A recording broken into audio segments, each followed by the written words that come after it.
In today's video, I'm going to show you how to rotate the UCS, User Coordinate System, in AutoCAD.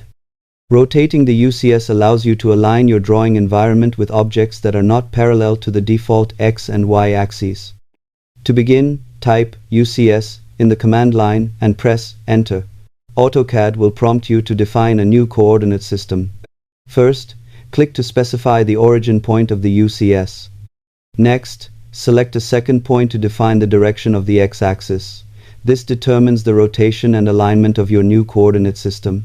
Then select a third point to define the Y-axis direction. Once the UCS has been rotated, type Plan and press Enter. Then type C for current and press Enter again. This aligns your view with the newly created UCS orientation.